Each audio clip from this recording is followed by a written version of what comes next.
grande a nivel mundial. Andrés, qué gusto tenerlo el día de hoy. Buenos días y bienvenido. Muy buenos días a todos los radioescuchas. Muchas gracias por el espacio. Y bueno, como tú mencionas, La Hora del Planeta es el movimiento ambientalista ciudadano más grande del mundo. Este movimiento empezó en 2007 en Sydney, liderado por WWF. WWF es una organización de conservación que está en más de 100 países y desde 2007 hasta la actualidad, 2025, pues este movimiento de la Hora del Planeta que empezó con un mensaje emblemático de apagar las luces durante 60 minutos, ha ido evolucionando, ¿no? Hoy en Ecuador, en 2025, para este año no vamos a apagar las luces, hemos priorizado la problemática de la contaminación por plásticos y para darle mucho realce y mucha fuerza a esta problemática y a las acciones que nosotros vamos a hacer, iniciamos una alianza con la Federación Ecuatoriana de Fútbol.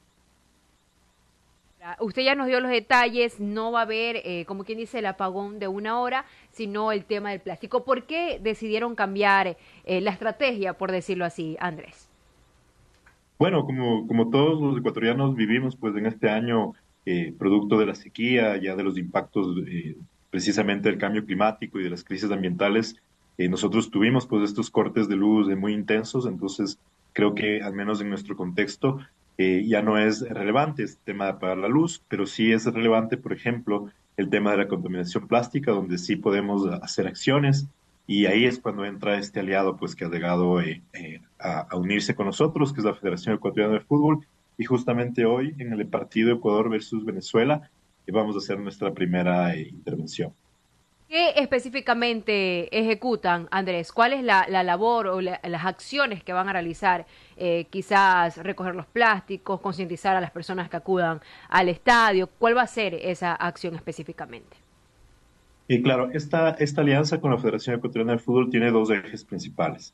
El uno se centra en medir y caracterizar los residuos que se generan tanto en el estadio donde juega la selección del Ecuador como en la casa de la selección, es decir, donde están todas sus instalaciones.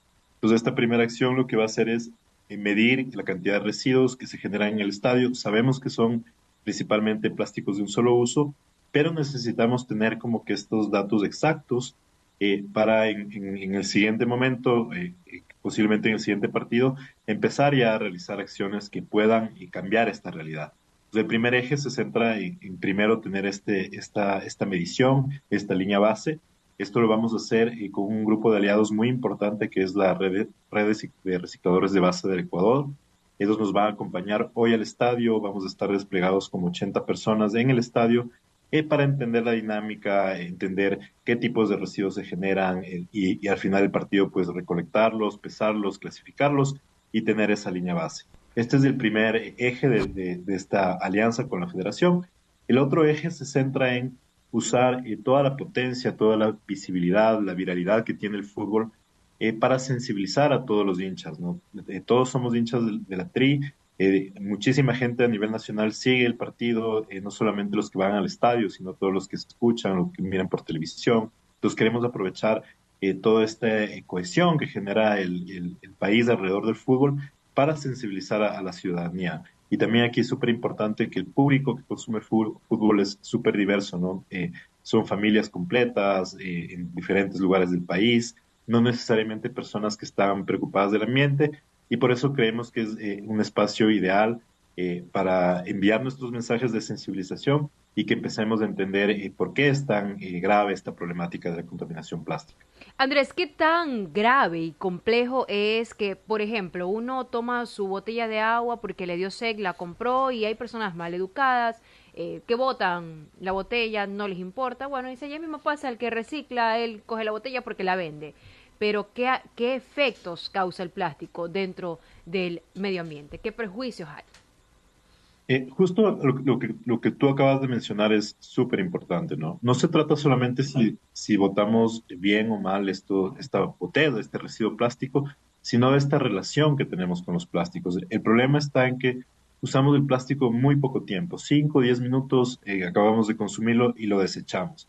Esta mala costumbre que tenemos, esta mala relación que tenemos con el plástico, es lo que está ocasionando que no podamos gestionar estas vastas cantidades de residuos plásticos que estamos generando.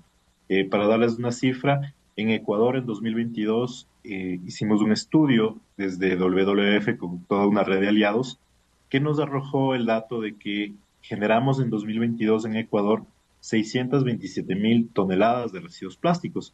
Este es un número complejo de comprender, pero para hacerlo como más didáctico, en 2022 en Ecuador nosotros generamos más de 1 tonelada de residuos plásticos por minuto. Y por eso es tan difícil gestionarlos a todos de manera correcta, recolectar todos estos plásticos. La mayoría son plásticos de un solo uso y por eso es una problemática que no afecta solamente a Ecuador, es una problemática global y como inicié diciendo, ¿no? Esto nace de esta mala relación que tenemos con el plástico, que siempre lo usamos muy poco tiempo y lo desechamos y no pensamos que posteriormente alguien tiene que recolectar este plástico, transportarlo, en el mejor de los casos enterrarlo o reciclarlo, pero como es tan abundante, muchas veces estos residuos plásticos se queman, se filtran a los ríos, se filtran a los océanos y es cuando causan impactos graves al ambiente y a la salud de las personas y los animales. ¿Por qué tú crees que no se ha dejado de usar el plástico? Hay empresas que ya están tratando de buscar otras alternativas, las mismas Islas Galápagos, en cierta parte se prohíbe el plástico, pero aún así se sigue usando. ¿Por qué sigue siendo parte de nuestras vidas el plástico? ¿Falta más Eh, campañas, más concientización o simplemente es que nos acostumbramos a hacer uso de este tipo de objetos, Andrés? Claro, yo creo que son dos condiciones principales, ¿no? La una es que económicamente es mucho más viable para las grandes empresas, pues, poner sus productos en estos plásticos de un solo uso y luego dejar que los gobiernos locales, los gobiernos municipales se encarguen de recolectar estos residuos, ¿no? Entonces, económicamente esto es conveniente, digamos, para las grandes industrias. Ustedes saben, antes, hace 30 años aproximadamente, estábamos muy relacionados con el tema, por ejemplo, de las botellas retornables, ¿no? Que ahora prácticamente ya no las vemos en el mercado y es porque económicamente para las grandes empresas es más conveniente que sean desechables. ¿Pero por qué? Porque no estamos considerando qué pasa después y no estamos considerando los costos que vienen cuando tenemos que gestionar esta vasta cantidad de residuos que se generan. Eso por un lado. Por el otro lado también es que nosotros como consumidores no tenemos siempre opciones retornables, reciclables, reuso. Son muy pocas los productos que tienen estas opciones, ¿no? Entonces, de hecho, actualmente se está empezando a recuperar estas buenas costumbres de la retornabilidad, del reuso, que son las mejores soluciones. Siempre la mejor solución es evitar generar residuo. Entonces, mientras nosotros podamos dejar de consumir plásticos de un solo uso, siempre esa va a ser la mejor solución antes de que los residuos se generen, antes de que tengamos que recolectar esta gran cantidad de residuos. Yo con 45 minutos. Andrés Silva, vocero de WWF, ¿qué mensaje le podemos dar a las personas para concientizar y seguir generando esas acciones que, como bien usted decía, Andrés, a diferencia de otros años, hay familias, me incluyo, porque mi mamá siempre ha dicho, cuando vamos a tomar alguna bebida, ya sea gaseosa o jugos, depositémoslas aquí para luego pues venderlas o regalarle a alguien que específicamente se dedique a esto. Y qué interesante sería que muchas otras personas también realicen estas acciones para evitar en lo posible seguir contaminando el medio ambiente. O más aún cuando se va a las playas, Andrés, que cuando, por ejemplo ahora, a pesar de que hay invierno, también hay un fuerte sol, la gente está de vacaciones, acude a los balnearios, come, bebe y lo que hace es botar y desechar y dejarlos ahí y luego viene el mar y se los lleva y hacemos la contaminación en el océano, como usted también decía, Andrés. ¿Qué recomendaciones podemos darle a las personas?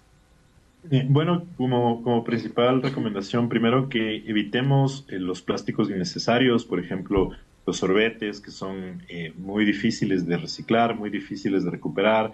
Evitemos también el uso excesivo de fundas, el uso excesivo de botellas plásticas, el uso excesivo de platos desechables, de cubiertos desechables. Estos son elementos que se pueden reemplazar fácilmente, que simplemente usamos los platos que tenemos en casa, los lavamos, usamos los vasos que tenemos en casa, los lavamos, podemos tener un termo, podemos tener una funda de tela. Todas estas acciones simples evitan que al año, pues, uno como consumidor genere miles de residuos de productos de plásticos de un solo uso. Entonces, estas costumbres de dejar de usar el plástico de un solo uso y pasar a productos reutilizables, retornables, o que podamos usarlos varias veces. Esa es la principal acción que podemos hacer desde casa. Y también otra acción que apoya muchísimo es separar los residuos en casa, ¿no? Principalmente entre orgánicos y inorgánicos, porque así ayudamos a que posteriormente pues la mayor cantidad de estos residuos puedan ser reciclados, puedan ser aprovechados y no terminen enterrados, no terminen incinerados, ¿no? Entonces, estas dos acciones podemos hacerlas todos y todas desde casa, desde nuestros hogares y aportan a ser parte de la solución. Y aquí también aprovecho para que nos sigan en nuestras redes sociales de WWF Ecuador, estamos en Facebook, en Instagram, en LinkedIn, y se descarguen la guía del hincha sostenible. Esta es una guía que generamos para que ustedes puedan acompañar a la TRI, puedan ver el partido, puedan ser parte de la hora del planeta, siendo un poquito más conscientes de qué productos consumen, de cómo gestionan sus residuos y sumarse a la hora del planeta mientras apoyan a la selección del Ecuador. Perfecto. 8:48 están como WWF Ecuador, ¿verdad, Andrés? Así Correcto, están en así sus redes estamos, sociales Doranis. para que puedan obtener mayor información y conocer más sobre la hora del planeta. Muchísimas gracias, Andrés Silva, vocero de WWF, la hora del planeta, el evento ambiental más grande a nivel mundial. Gracias por esa importante información, Andrés. Que tenga excelente día. Excelente día, muchísimas gracias por el espacio. 8:48, 8:48. Tenemos ahora información.